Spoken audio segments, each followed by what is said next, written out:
इतना भ्रष्टाचार है यहाँ, पुलिस का इतना भ्रष्टाचार है उत्तराखंड में, इतना कहीं नहीं है भाजी।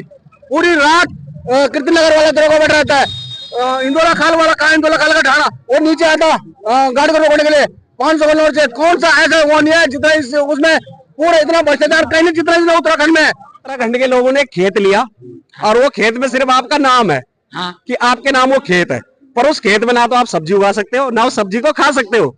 वो पता कौन खा रहा है? बाहर वाला आएगा, उस सब्जी को उगाएगा, वो खाएगा। अगर आपने वो सब्जी खाई तो आपको हमारी उत्तराखंड सरकार जेल में भेज देगी। तो ये राजनीति चल रही है। इसलिए हम कल से हम दूध, डीजल और गैस उनको भी जो है प्रतिबंधित किया जाएगा, उनका भी संचालन बंद किया जाएगा। चलिए, यूनियन की हड़ताल का आह्वान 10 तारीख को हो चुका था और आज 4 से 5 दिन हो चुके हैं। तो कुछ लोग हमारे साथ यहाँ पे जुड़े हैं, क्या कुछ चल रहा है अभी पूछते हैं। नमस्कार, क्या नाम आपका? मेरा नाम जितेंद्र बिष्ट है और रुद्रप्रयाग ट्रक यूनियन का अध्यक्ष हूँ। पिछले 25 तारीख से हम जो है रुद्रप्रयाग डिस्ट्रिक्ट में आंदोलन कर रहे हैं। जो हमारे यहाँ नीचे से प्लेन से जो है पहाड़ों पे ओवरलोड वाहन आ रहे हैं। हम 25 तारीख से वहां पे कर रहे थे, धरना प्रदर्शन कर रहे थे, लेकिन हमें जो है कोई भी सुनवाई रुद्रप्रयाग जिला स्तर पे नहीं हुई। उसके बाद हमने जो है 8 तारीख को हमने श्रीनगर में एक जो है मीटिंग का आयोजन किया, जिसमें तमाम उत्तराखंड की यूनियनों के पदाधिकारी शामिल हुए और सारे लोग आए। एक निर्णय निकला कि 10 तारीख से समस्त उत्तराखंड में चक्का जाम किया जाएगा। 10 तारीख से हमारा समस्त उत्तराखंड में चक्का जाम है। अच्छा, तो अब आगे क्या? आगे चक्का जाम है, अभी अनिश्चितकालीन चक्का जाम है। हम कल जो है परिवहन सचिव से मिलने गए थे, उन्होंने हमको टाइम नहीं दिया। हम मंत्री जी से मिले, उनसे भी हमको संतोषजनक जवाब कुछ नहीं मिला। इसलिए हम कल से हम दूध, डीजल और गैस उनको भी जो है प्रतिबंधित किया जाएगा, उनका भी संचालन बंद किया जाएगा। और सब्जी का है, सब्जी तो चल रहा है, छुटपुट जो है कुछ लोग आ रहे हैं, उनसे भी हमारा वो है अनुरोध है कि वो भी हमारे इस आंदोलन में हमारा साथ दें, है कि नहीं। चलो बहुगुणा जी, क्या कुछ निष्कर्ष निकला? ऊपर मीटिंग चल रही थी। कोई निष्कर्ष नहीं निकल सकता है। मैं बताता आपको एक कहानी है छोटी सी, कि हमारे उत्तराखंड के लोगों ने खेत लिया और वो खेत में सिर्फ आपका नाम है, हाँ, कि आपके नाम वो खेत है, पर उस खेत में ना तो आप सब्जी उगा सकते हो ना उस सब्जी को खा सकते हो। वो पता कौन खा रहा है? बाहर वाला आएगा, उस सब्जी को उगाएगा, वो खाएगा। अगर आपने वो सब्जी खाई तो आपको हमारी उत्तराखंड सरकार जेल में भेज देगी। तो ये राजनीति चल रही है कि नहीं? कोई कहता है कि हमारी बिल्डिंग हमारे भाइयों ने बनाई है, कोई कहता है कि गाड़ी तुमने अपने ले रखी है। हाँ भाई, हम रोज खड्डा खोदते हैं, रोज पानी पीते हैं, है कि नहीं? हर आदमी के घर में जाके पूछो ना, ये गाड़ी वालों से पूछो कि क्या हालत है, किसने कर रखी है। राजनीति की बलि चढ़ गया उत्तराखंड ट्रांसपोर्ट सब व्यवसाय। कोई पदाधिकारी सुनने के लिए राजी नहीं है, ये लगा लो आज के समय में, है कि नहीं? सब अपनी जिम्मेदारी से दूर भाग रहे हैं, ठीक है ना। जो ये छोटी गाड़ी वाले बड़ी गाड़ी वालों का साथ दे रहे हैं, वो घर में बैठे हुए हैं।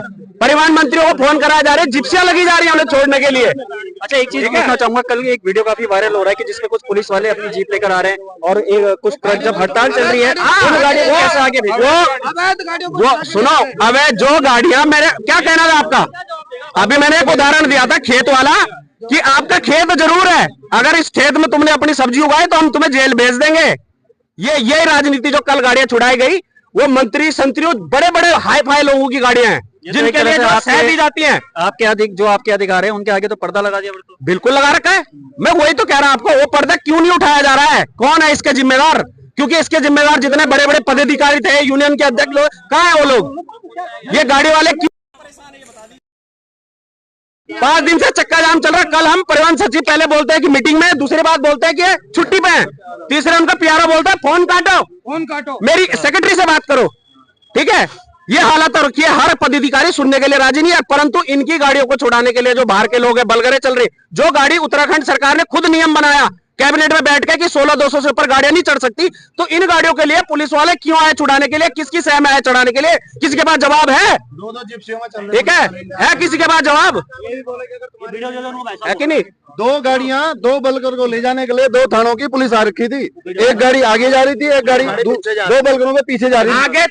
आगे तक की पुलिस थानों को जैसे जैसे जिला बदलता गया वैसे वैसे कोऑर्डिनेट कर दिया गया उन गाड़ियों को, ट्रीटमेंट दिया जा रहा था उनको। जैसे वीआईपी का वो जाते हैं ना, काफिला जाता है, वैसे ही 2 बलगनों को निकाल कर यहाँ से आगे तक पहुंचाएगा उनको। उत्तराखंड वासियों के लिए अलग नीति और भारी प्रदेश की गाड़ियों के लिए अलग नीति।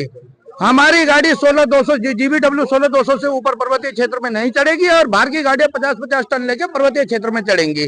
तो इनको ये इतनी बड़ी एनओसी किसने दे दी, जबकि बड़े ऐसे पुल भी हैं जिन पर उनका जो मानक तय है, हमारे पास लिखित में है। उनको इतनी खुली छूट कैसे?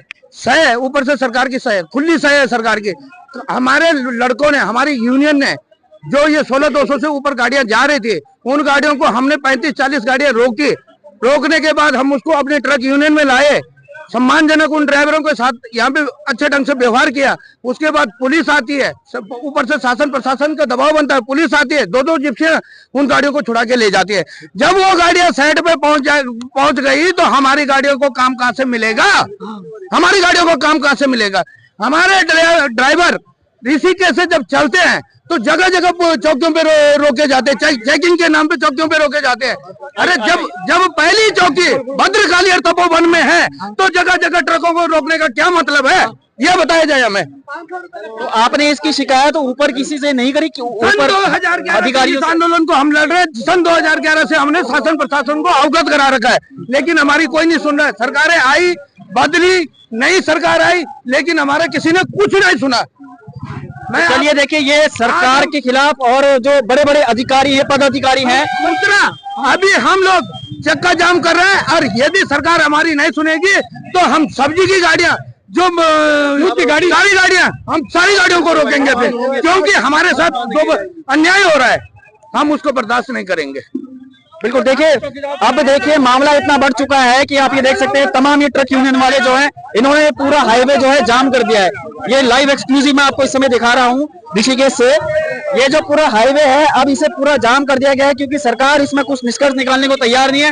मंत्रियों से अगर बात होती है, उनके सेक्रेटरियों से बात होती है, सचिवों से बात होती है, तो फिर वो बात करने को तैयार ही नहीं है।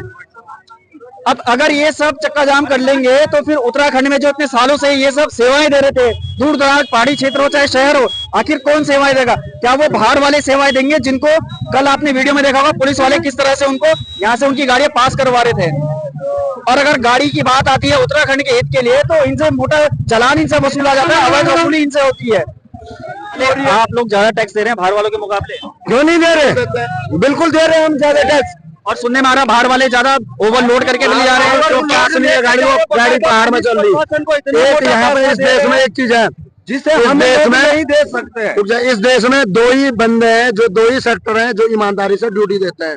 एक आर्मी वाला हो गया, एक परिवहन सेक्टर हो गया, ये क्या नाम बोला उसका, ट्रांसपोर्ट सेक्टर। ये 2 ही अपनी ईमानदारी से ड्यूटी देते हैं। और उसमें क्या नाम बोला, जो परिवहन सेक्टर है, जो ट्रांसपोर्ट सेक्टर है, उसकी इतनी धज्जियां उड़ा दी जाती है जो हमारे प्रशासन है उसके द्वारा। और जो हम यहाँ के मूल निवासी है, उत्तराखंड वासी हैं, उनकी इतनी बड़ी लंका लग चुकी है यहाँ पे कि अपने कई ड्राइवर, कई मोटर मालिक होटल में जा चुके हैं, कई होटल में जा चुके हैं। इतनी बुरी स्थिति है यहाँ पे। और जो उनके लिए आवाज उठाता तो पुलिस उसे उठा के जेल में डाल देती है। इनका सीधा साधा सिस्टम है, पैसे लो और जाने दो। बाहर का आदमी है, जो यहाँ का लोकल आदमी है, मैं उसके लिए भी एक चीज बोलता हूँ, वो मुर्दा बन चुका है, वो मुर्दा है। जो यहाँ पे ड्राइवर आज के डेट में तब से चिल्लाई जा रहा है कि अपनी गाड़ी रोड में लाओ, लेकिन उनकी कान में जो नहीं रेंग रही। अभी पुलिस वाला 2 थप्पड़ कान में मार देगा तो 50 जगह वो लाइव चलने लग जाएंगे कि हमारे पे 2 थप्पड़ पुलिस वाले ने मारे। लेकिन यहाँ पे कोई लाइव नहीं चलेगा कि कोई बंदा बोल रहा है कि अपनी गाड़ियां रोड पे लाओ। क्यों? 2 मिनट में छोटे से टेम्पो वाले हैं, वो जितनी एक ट्रक की कीमत है सारे टेम्पो की उसके बराबर एक ट्रक की बराबर कीमत होगी। उन्होंने 2 मिनट में औकात दिखा दी सबको। ऐसा ही पैर पड़ रहा था मेरे सामने। लेकिन इतने ट्रक वाले यहाँ पे हैं, इनकी किसी की इतनी औकात नहीं है कि गाड़ी रोड पे लाए। ठीक है, हम तब से चिल्ला अब क्या, जब कुछ निष्कर्ष नहीं निकल रहा, सरकार सुनने को तैयार नहीं है, मंत्री सुनने को तैयार नहीं है, इतने दिन आपको धरना देते हो गया, चक्का जाम हो गया, अब क्या है? अब ये निष्कर्ष है कि सरकार भी सुनेगी और मंत्री भी सुनेंगे। जब ये रोड जाम होगी पूरी तो सब सुनेंगे। आप लोग आज रोड जाम करेंगे? रोड जाम करेंगे। आगे वो गाड़ियां, वो ट्रक दिखा दो उधर, आगे वो रोड पे, वो सब ट्रक रोड पे खड़े होंगे। और जो यहाँ पे मैं सीधी बात बोलता हूँ, 100 की एक बात, जो अपना ट्रक लेकर रोड पे नहीं आएगा वो समझ लो पुलिस की दलाली कर रहा, प्रशासन की दलाली कर रहा और उत्तराखंड बेचने की दलाली कर रहा है इस टाइम। और वो हम ड्राइवरों में शामिल नहीं होगा, वो हमें बदनाम नहीं करेगा कोई। वो साफ बात है कि दलाली चल रही है उसके अंदर जो भी है। चलिए, धन्यवाद। तो देखिए, कुल मिलाकर बात यही है, अभी तक तो हड़ताल चल रही थी, लेकिन है कि जो नियमावली है वो सबके लिए अलग है। क्या कहीं कहेंगे? नहीं है, इतना भ्रष्टाचार है यहाँ, पुलिस का इतना भ्रष्टाचार है उत्तराखंड में, इतना कहीं नहीं है भाजी। पूरी रात कीर्ति नगर वाला दरोगा बैठा रहता है, इंदौरा खाल वाला कहा, इंदौरा खाल का ठाणा वो नीचे आता गाड़ी को रोकने के लिए 500 का नोट से। कौन सा ऐसा वो नहीं है जितना उसमें पूरा इतना भ्रष्टाचार कहीं नहीं जितना उत्तराखंड में।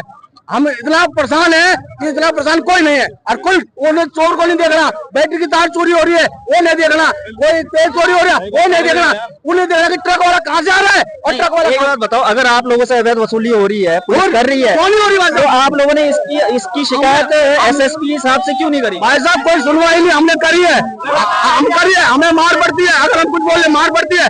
आप तपोवन से लेके जूसीमठ तक 3000 रुपए खर्च आता है, तपोवन से लेके जूसीमठ तक 3000 रुपए खर्च आता है वैसे हमारा।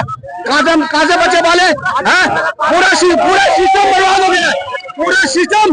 वो तो ये उत्तराखंड में न दानी सरकार सुन रही है न कोई सुन रहा है, ठीक है। और पुलिस प्रशासन पूरा हमारे ऊपर कि ट्रक वाला कहाँ से निकल रहा है और कहाँ से आ रहा है, कहाँ से पर्ची काटे। भाई साहब इतना अंतर्गत कर दिया कि हमें अपने बच्चे पालने मुश्किल हो रहे। आप लोगों के साथ ऐसा हो रहा है क्या? बाहर वालों के साथ भी हो रहा है? बाहर वालों के साथ क्या, वो हर बार ईंट आती है, 7,000 ईंट आती है, 1000 रुपए वो चौकी वाले को पड़ा रहा है, उसको नहीं रोक रहा, हमको रोकते हैं। हमने बोला हमारा चलान काटते 500 का, और चलान भी और नकली चलान है साला। इतना बुरा है। भद्रकाली जाओ, भद्रकाली में जाओ, भद्रकाली में वो कहता है मैं तो 1 महीने में चलान काटूंगा। जिस बात का चलान काटे कागज कौन कहता है सर? दरोगा कहता है टैक्स नहीं देते हम, टैक्स नहीं देते हम, क्या नहीं देते, परमिट का पैसा देता, कौन सा पैसा नहीं देते हम? है गाड़ी के हमारे कागज पूरे हैं, क्या कमी है गाड़ी में? फिर भी ये लोग 500 का चलान काटते हैं। 3 बार चले जाओ आप, वहाँ देवप्रयाग चले जाओ आप, कीर्ति नगर वाला रात भर बैठा रहता है, श्रीनगर चले जाओ, कहाँ से बचेंगे हम? भाई ये बताओ आप कहाँ से बचेंगे हम? हैं सब हमारे को परेशान करे। 108 वाला जिसका कुछ वो क्या है वो क्या नंबर 112 वाला जिसका उसका हाईवे में कोई वो नहीं है, 112 वाला भी मशीन लेके घूम रहा है, और 112 वाले भी कह रहे हैं 500 रुपए एंट्री दो। कहाँ से दिखा एंट्री है बताओ आप? कहाँ चलाए पैसे? हमने इनका बाप का खर्चा देना है, कहाँ चलाए भाई पैसे हम? ये बताओ। ये लोग सबसे पहले धामी सरकार को, पुलिस प्रशासन को रोकना चाहिए। ये पुलिस प्रशासन जितना अत्याचार कर रहा है इतना कोई नहीं कर रहा है। भाई कैसे बात कर रहे? हमें बताए, हमें अपने बच्चे पालने मुश्किल हो गया अपने उत्तराखंड में, हमें काम नहीं मिल रहा। आप BSc चले जाओ, LLT में चले जाओ, मैक्स में चले जाओ, कोई बंदा हमारा वहाँ नहीं है, सब बाहर गए। क्यों? क्योंकि हम लोगों को कोई वही नहीं है यहाँ पे, हमने तो बिकार वाली कोटवाल में यहाँ जन्म लिया है। ठीक है, देखिए ये कुल मिलाकर ये आक्रोश है पुलिस वालों के खिलाफ। जो पुलिस वाले अवैध वसूली कर रहे हैं उसको लेकर जो नियमावली बनी है या जो नियम बने हैं वो बाहर वालों के लिए अलग हो रहे हैं और उत्तराखंड वालों के लिए अलग हो रहे हैं, ऐसा इन सभी का कहना था। और इन सभी के क्या कुछ आरोप हैं ये आपने देखा, और कितने आक्रोशित ये सभी लोग हैं ये भी हमने आपको दिखाया। तो चलिए ठीक है, अभी देखते हैं आगे क्या चलकर क्या कुछ होता है। सरकार इस मामले पर कुछ संज्ञान लेती है या उत्तराखंड के हितों के लिए, उत्तराखंड की ट्रक यूनियन वालों के लिए हितों में आकर कुछ फैसला लेती है नहीं लेते, हम आपको जरूर दिखाएंगे। तो आप देखते रहिए पर्वतवाणी लाइव। धन्यवाद।